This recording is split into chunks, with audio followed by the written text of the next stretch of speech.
Jai Baba. Today I'm going to begin by reading a few selections of the words of Meher Baba from Rick Chapman's book, You and I. And then I'll read some recent poetry.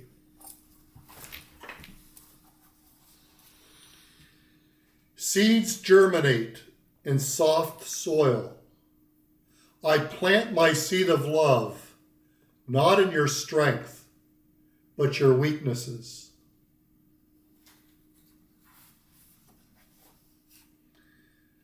I am in each heart, but I am sleeping there. It is my old habit. In order to awaken me, you should always call out to me, saying, Baba, Baba, Baba, continuously. Then I, who am in your heart, will not find any pleasure in remaining asleep. Let alone sleep, I shall not find time even to doze.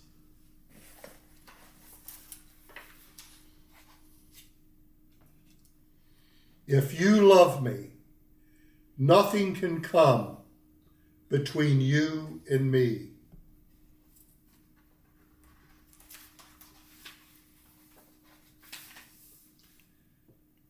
There comes a state where words do not come.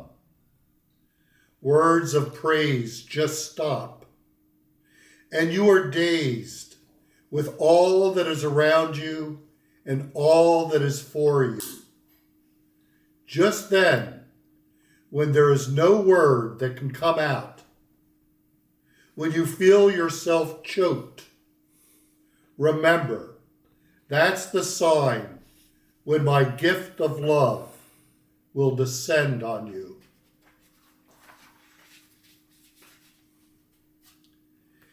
In the entire spiritual panorama of the universe, nothing is more sublime than a spontaneous prayer. It gushes out of the human heart, filled with appreciative joy.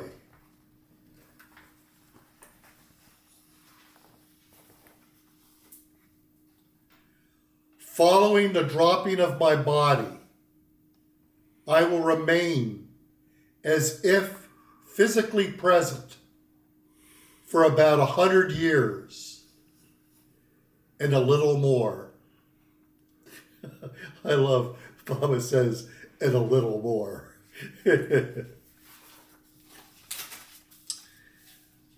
language of love is of the heart.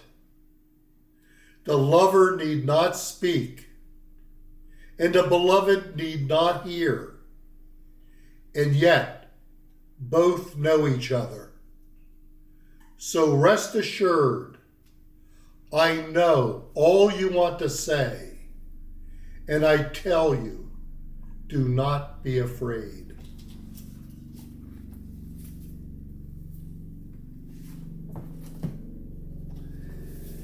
And now some recent poetry from the last 6 weeks. Most of these were written in sapphire, with the exception of the last 3, which were written here in Myrtle Beach, back here in Myrtle Beach. The first one is titled Carnival, and this has an interesting backstory. I read that an amusement park that I used to frequent when I was a child and young adult in Clementon, New Jersey, had closed. And I also read in the article that a number of amusement parks were closing down. So this poem has to do with that fact. The first 4 stanzas, in fact, are the names of rides or amusements in amusement parks that I've either been in or am aware of. I would say too that this amusement park, I used to go several times a year with my parents and brothers and sisters. And one time when I was, I think, 12 years old, I decided to go down with a few friends on bicycle. And we didn't tell our parents because they wouldn't have allowed us, because the main thoroughfare to this amusement park was on a road called the White Horse Pike. And the White Horse Pike was a main thoroughfare between Philadelphia and the New Jersey shore and was quite busy. But we went down there, we had a great time, and we made it home safe and sound. This poem is titled Carnival. Amusement parks are shutting down. People grow tired of the roller coaster ride. They no longer see themselves in the house of mirrors. The Ferris wheel has become reimagined. Nobody wants the tilt-a-whirl. Children are wary of the funhouse. Everyone has seen enough bearded ladies. Too many histrionics with the animatronics. How many bumper car rides can one endure? Longer lines at the carousel to nowhere. One haunted house is always enough. The devil's drop has got to stop. Never saw any booty on the pirate ship. The teacups are stopping their service. Insanity remains what it always is. It's a small world, after all. This world is still a carnival. We are all actors on the stage. Many are attracted by the floodlights. Some succumb to the spotlight. The beloved is the only real attraction. Keep your eyes on him so that nothing and nobody can throw you off. Suffer no distraction from his divinity.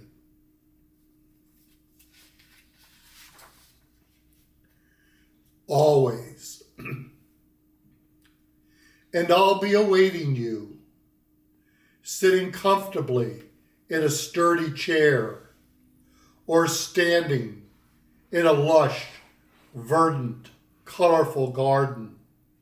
Yes, I'll be awaiting you, remembering you throughout each and every day, singing and praising you the livelong night, the second hand of life ticking away, unseen, unheard, unnoticed.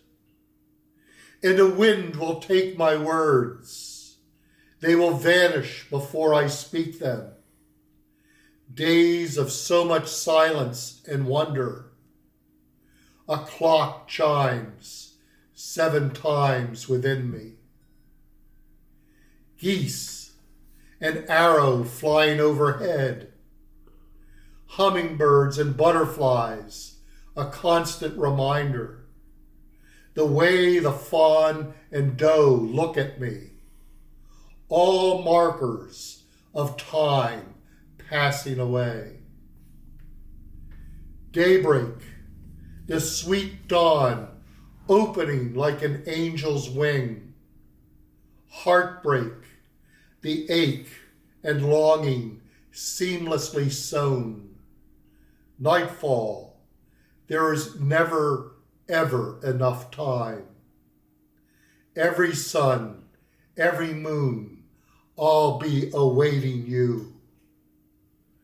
Dancing and singing, I will be awaiting you. But how can I pass the time without you? The calendars yellowing and fading, and still I will be awaiting you. And sometime you will come, and somewhere you will be, and somehow I will be with you. Yes, I will always be with you.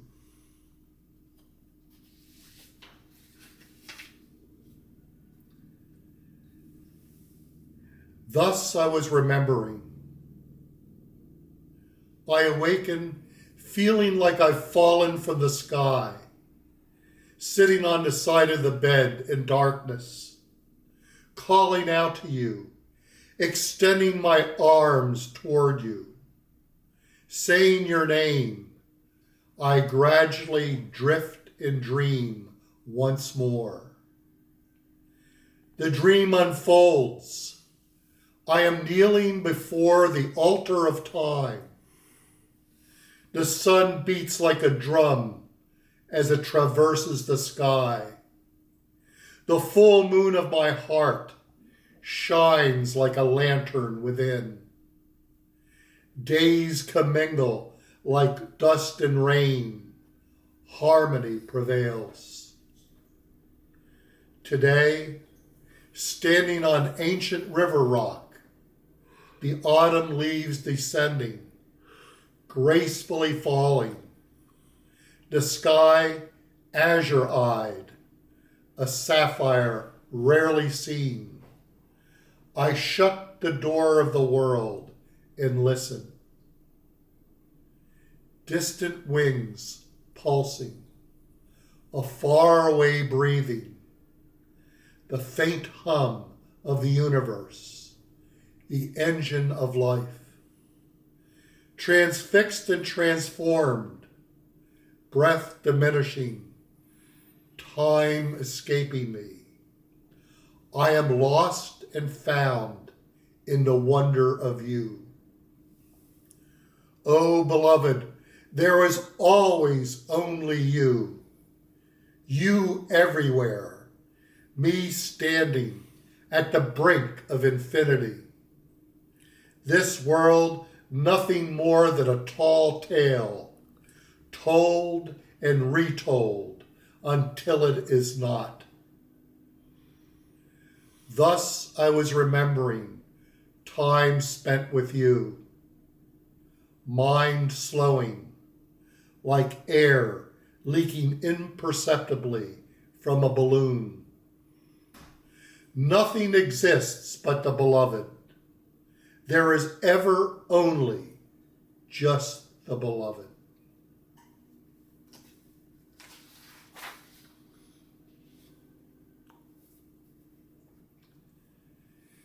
This dreaming is growing old. This dreaming is growing old, running endlessly through barren landscapes. Last night, on a motorized moped to nowhere. Last week, I traveled in a souped-up rickshaw.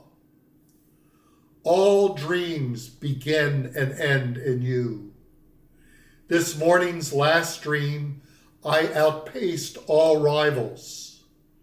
I woke myself saying, "You're Key J. You are the victorious one in every dream." Once I tried taking a vacation from you. I read travel magazines, browsed alluring brochures. It all seemed so fascinating, simply irresistible, until I realized there was nowhere to go. Oh, beloved, you keep us on track. You level every playing field. This life is nothing and nowhere without you. You expand every horizon when we remember you. The stars sparkle behind every cloud. The sun shines through the darkest gloom. Every heart has walls, a door. Your love opens doors, tears down walls. This world is a multitudinous dream, made up of multifarious dreamers. Every dream just another fabrication. Oh, beloved, you are the awakener of every dream.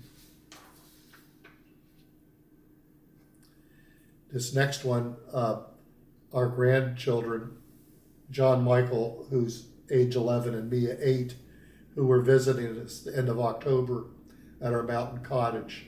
I mentioned them in this poem.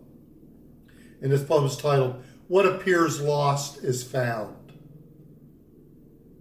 We were sitting at the table by the window, John Michael and Mia, holding binoculars to their eyes.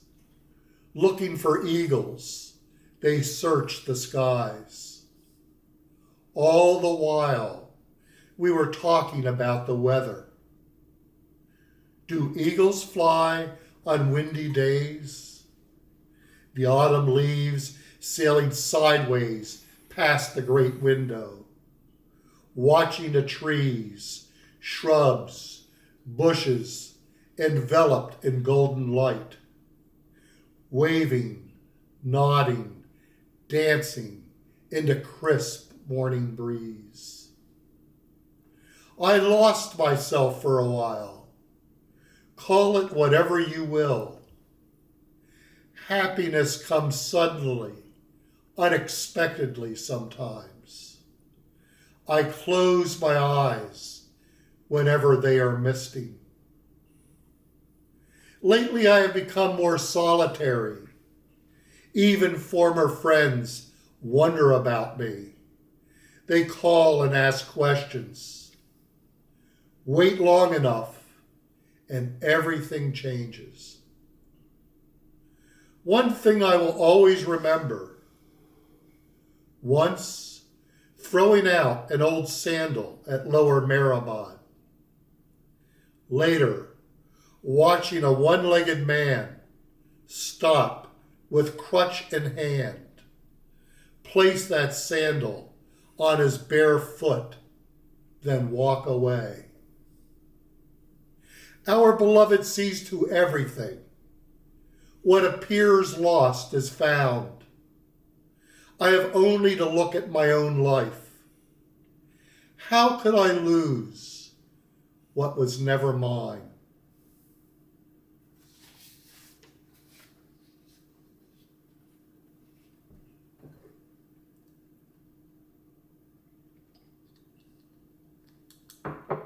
Keep going. Hurrying through the crowded, noisy restaurant, I hear a clear voice from somewhere, intangible, ethereal. Keep going until you get there. I look from face to face, seeing nothing. You, the silent one, are always speaking. Are you not the source? Are you not in each and every one? Though I can't see you, I feel your presence. What is this distance I imagine between us? I have gotten familiar with the regularity of it all. Greeting you upon awakening, saying good night as I fall into sleep. I was looking at a photo of a sunlit path, the late night illuminating a path to somewhere. We all journey, we all keep going. You are the source, and you are the goal. Oh, beloved, you are an ocean of love. My boat, once sturdy and steady, has become unmoored as I drift and dream. How I long for the safe harbor of your arms. A song sparrow sings outside the window. The long night gusty, blustery, and cold. How happy the song I am hearing. Your voice, your song, until I get there.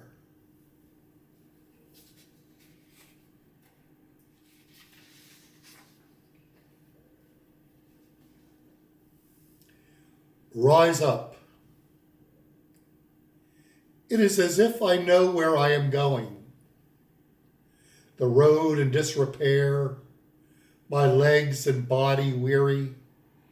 I stumble, falter, and fall, only to rise up and begin again. This faith is a dereliction of reason. The signposts are all obscured. I only see the road before me. There is no certainty on this path. I once thirsted, but what did I drink? Everything I tasted was poison. What comfort is there in any of this? My only consolation is at his feet. I am somewhere out on the horizon. The margins are closing in. I know you are always with me. I circle myself looking for you. Oh, beloved, you spilled your blood on this land. What divine treasure did you leave here? What a gift you left for humanity. Your suffering is for the benefit of all. I call on my beloved. What do I care where this road goes? Every journey eventually ends in him. I rise up and begin again.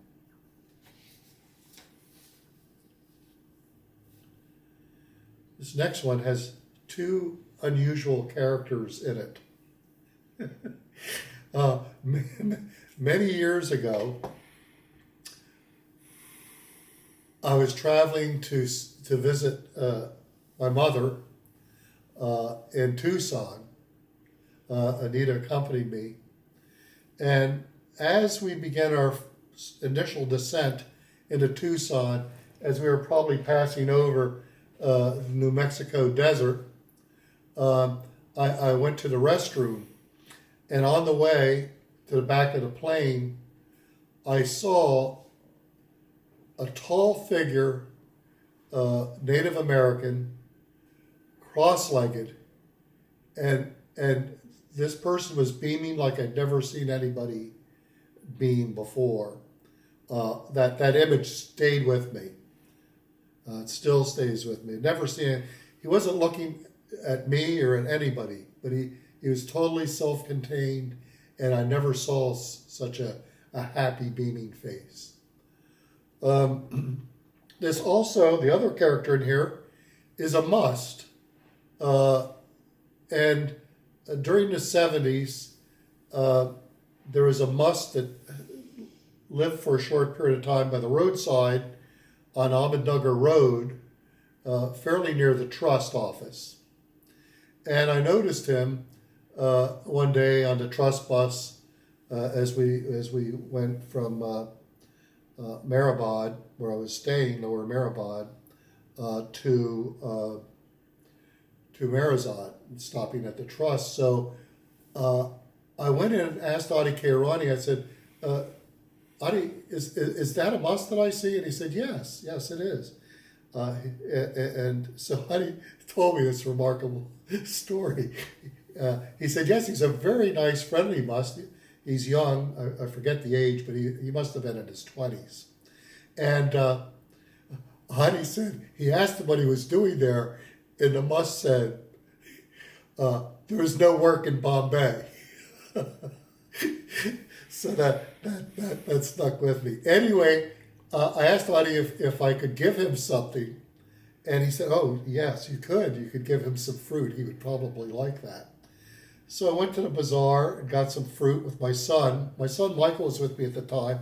I think he might have been about 6 years old then. And after we gave him the fruit, and he was very happy, each time that we passed the must on the side, we'd sit on the side of the bus where he was, and he always had his head down. But as as we went by on the bus, he'd look directly up at where we were sitting on the bus and smile. It was amazing. So the name of this poem is Run to Me. Somewhere over New Mexico, I walked to the back of the plane. There is minor turbulence on this clear day. Solar heating on desert sands made for an occasional bump. I saw him sitting cross-legged, the tall red man, beaming like I'd never seen before, except maybe that must by the roadside in Nugger, beaming as if illuminated by an unseen grid. I couldn't help but smile to myself and remember you. Today, all I can do is remember you. Everywhere I look, I see you. You are the embodiment of love. Oh, beloved, what have you done to me? One time while Anita was reading Tukaram, the last words I heard before sleep, those words remained throughout the night. Come morning, they became part of me. Some things are lost in translation. The lover hears what he yearns to hear. I really don't understand any of it. God has made each one perfectly. Sitting this morning, the early sun streaming, looking at the design on the carpeted floor, I hear Tuka's words to his beloved. Run to me. Why are you waiting?